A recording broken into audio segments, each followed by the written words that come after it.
Parents, do your children have friends that you no longer allow them to bring to your home? If yes, then for what reason? We no longer allow our daughter to bring her friend over. She's just wild. If she doesn't like something, she starts screaming, having hysterics, growling, and biting. Our daughter has roughly the same kind of friend. Well, maybe not quite as wild as you described. The first time we immediately took her home. The second time, before entering our house, we told her that we have rules at home that need to be followed. She agreed. If she started breaking them, we said it was time to go home. It's been 6 months. She behaves excellently at our house. She cleans up after herself when we tell her to, goes home when we say it's time, etc. But we told our daughter that she can't go to her friend's house because there she behaves the same way as before. This happened several years ago when my son turned 12. He called friends for a sleepover and one of them stole $50 that my son had received as a birthday gift. I only found out about this when the boy's father called me and told me what had happened. We don't forbid our son from being friends with Matthew, but we forbid bringing him home. It wasn't a close friend, just a kid from the neighboring block who hung out with my son and his friends. The first time they caught him trying to steal an Xbox, my daughter saw how he was trying to put it in his backpack. The next time they caught him stealing $20 from the table. I put the money there to pay for pizza delivery and 5 minutes later it was gone. How stupid do you have to be to steal it?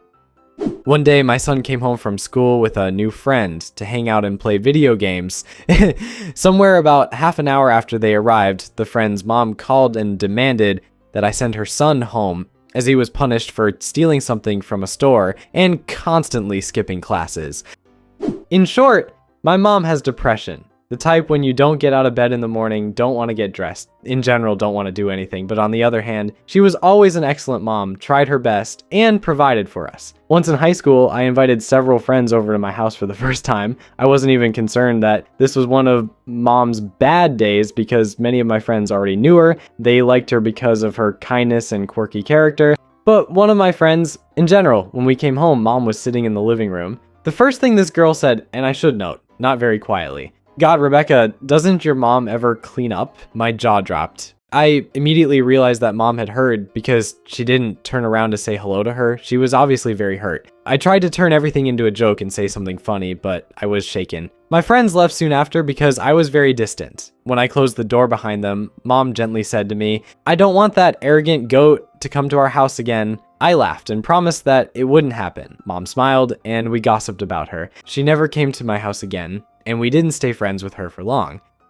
On my 9th birthday, I invited many friends for a sleepover. Some of them stayed overnight in my room so everyone would have enough space. We were small and the bed was huge. When I woke up, they had drawn all over my posters on the walls. When I expressed my displeasure, they just laughed. I decided to ignore them, and mom forbade many of them from coming to our house, like she called each of their mothers and told them what they had done before taking them home.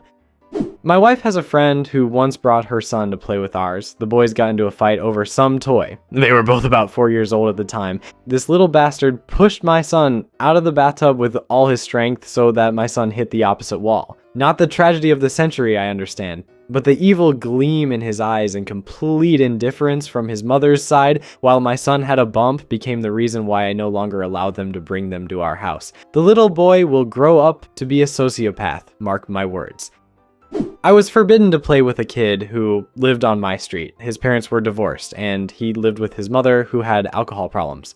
I really envied him then because he wasn't forbidden to play late. He constantly skipped classes, his older brother sold weed, and constantly bought the latest Nintendo games. I was also forbidden to play with another kid who lived a few houses away from us because he constantly got into trouble and did stupid things, like throwing stones at cars. This ban really angered me, but in fact, I didn't care because we weren't particularly friends with him. My parents banned bringing one girl over. The day before she came to my sleepover, we went grocery shopping. After her, we had to go shopping again. In one day, she ate $200 worth of food. After her, dirty dishes were left all over the house, even in the toilet. I myself became such a friend. I had a friend who I hung out with from time to time until I found out that I was forbidden to be at their house. It turned out that my friend was smoking in their garage with other friends. When his father found out about this, they said it was all me, after which his parents forbade him to bring me home and be friends with me at all.